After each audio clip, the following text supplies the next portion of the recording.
Today, Freedom Central is in Amsterdam, chatting to Richard Dolan at the start of the Secret Space Program conference. I thought, well, wait a minute. You know, if this is even partly true, if some of these documents are valid as it seems, why had I never read about this in any academic history book ever? How could that not be interesting? There's something going on. I call it a clandestine Cold War that's happening. So in other words, I'm absolutely convinced that the more someone watches CNN or any of these other mainstream, the less likely they are to understand the actual machinations of the world around them.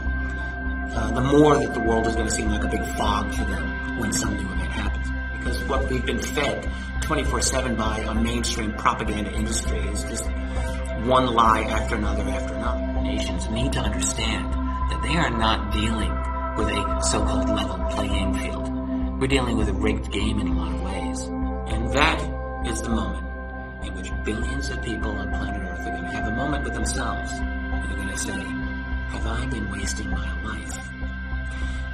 Is there another way for me to create my own life, to envision how I can live as a human being?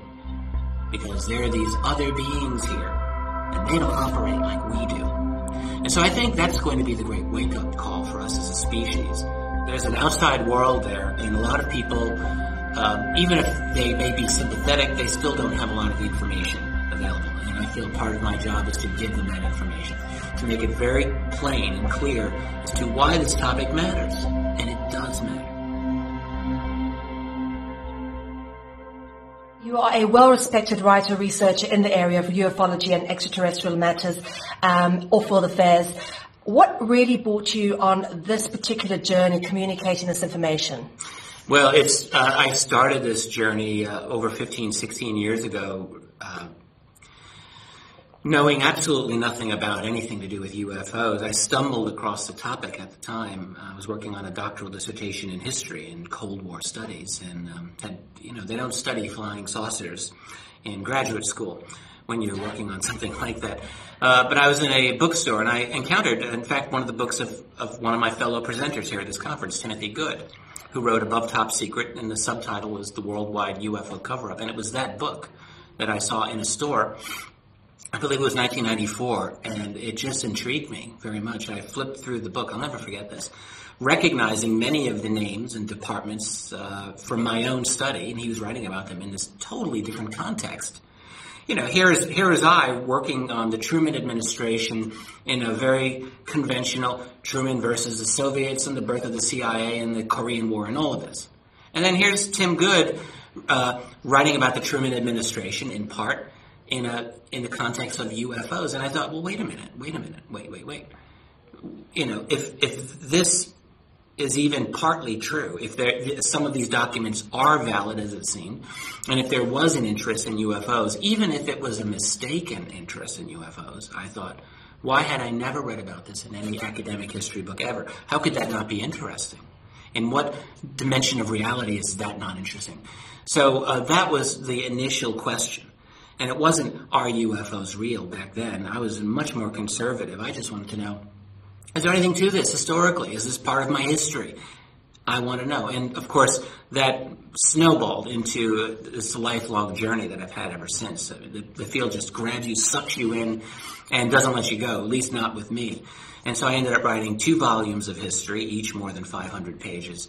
And I wrote a third book, which isn't history, but about the future. It's a kind of an investigation of how the world might look after the end of UFO secrecy.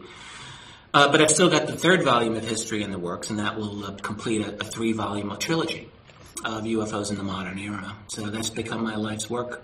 All right. And it's been quite a challenge, I'd imagine. Do you come up against a lot of people trying to stop you or hamper your work or throw you off direction? Yeah, I think sometimes this has happened. For a few years, in the early part of the decade of the 2004, 2005. This was shortly after I came out, not because of UFOs, but on the issue of 9/11. To my knowledge, I was certainly one of the first established UFO researchers to offer a public opinion on 9/11, which was that I argued, yes, it is an inside job, and I didn't believe the official story on that. And once I started speaking about that in conferences, I discovered that my name was flagged at every airport I flew out of. So I was never prevented from flying, but I was always delayed. So I'd go to the desk, the person, this is before the security, and the person at the desk would say, "Oh, Richard Dolan. Oh, one moment, sir." And they'd make this phone call, and I'd have to wait 15 minutes or more before they would finally let me through. Until, and this happened multiple times within a flight. If I had a transfer, it happened again. It was like someone was out to delay or annoy me or whatever. At that time, my luggage was frequently diverted to Dulles Airport in Washington, D.C., opened up, rifled through. I would get it back a day or two later. It was obvious that something was going on. I would get white vans in front of my house frequently. On one occasion, this is around the same time, 04, 05, my office is, I have a nice small little office in one part of my house, and I came into the kitchen, and my wife was in the kitchen, and she said, "You know, that white van's been in front of this house for 2 hours. That guy's been in there." Unmarked white van, this is very common. And I said, "Damn it, I'm going to go out and knock on his window right now. I want to find out who this is." So I'll never forget this. I walked out the side door of my house. The moment my foot hit the sidewalk, he just drove off. So, coincidence? I don't know. You can decide what you want. But I assume that I was being listened to. I've had a number of people with electronics expertise who are convinced that I've been bugged and so on. But I've never had a threat, an overt threat. I've never had anyone say to me directly, "Don't do what you're doing." I have had a number of insiders who have supported what I do. People who have had a great deal of information who tell me that they believe in what I do, and that other researchers, that this is important work. One thing that has become very clear to me is that within the classified world, it's not monolithic, that's for sure, and there are always people who have a different opinion. They may have taken a security oath, they may have been in the system for 20 or more years, but they may also have decided that, you know what, the secrecy on this is not necessarily the best thing for the world. And then their mission becomes to find a way safely to communicate some of what they know to outside researchers, and some of those people have come to me. And that's always a problem. My professional training is as a historian. I'm always used, and my instincts are always to use open sources for everything that I do. Anyone who reads one of my books can go through more than 1,000 citations per book and see exactly where I get what I get. The problem, though, is when you get someone who's got a long-standing clandestine career, they can't really come to you and say, "Well, you can use my name." They can't do that. They get to be at risk, and it's a difficult situation. And also, not just protecting their name, but they have to be careful about what kind of information they give, because the information itself might be traced back to them. And so it's tricky, and that makes it very unsatisfactory when, you as a researcher have to communicate or decide to communicate this to the rest of the world, because the other people listening could be skeptical, rightly so, and they'll say, "Hey, well, you're not giving up your source, so how are we really supposed to believe you?" So with that type of information, I publish only a very small amount of that. Most of what I get privately, I have to keep to myself, and I continually try to work that and find corroboration. It's difficult. Obviously, this is such a huge field of research. When you have an audience and you giving information out to people, what is the point of focus that you go in on, the vein of attack, as to do your most effective way of waking them up? Yeah, it's a great question. Well, one of the things I always do every place I go is to assume that there are people out there who really don't know a lot about this. The one thing I don't ever want to do is to continually preach to the choir. There's an outside world there, and a lot of people, even if they may be sympathetic, they still don't have a lot of the information available. And I feel part of my job is to give them that information, to make it very plain and clear as to why this topic matters. And it does matter. Ultimately, one thing that I come back to over and over is to provide the documentation that proves, not that necessarily UFOs are ET or alien, although that's interesting and possible, but that proves But there's something traveling around the skies of this world that is not supposed to exist, and moreover, that our jets chase them. And that, to me, is a slam dunk you can take, absolutely not arguable any longer. There is an overwhelming abundance of documentation to prove that jet fighters chase UFOs. And anyone who doubts it can go to any number of government documents I have on my website and are available elsewhere. You can just read them, and it makes it very plain to say. Now, the question is why? Yeah. Is that what you wanted to know? Why do we chase them? Well, a couple of reasons, I think. On the most prosaic level, let's say that you were the commander of an Air Force base, and which is restricted airspace, and these objects are seen coming over that restricted airspace. Clearly, you need to know what that is, and at some point you will scramble jets or other personnel to deal with this. So it's a security matter. And hence, the title of my 2 volumes of history is UFOs and the National Security State.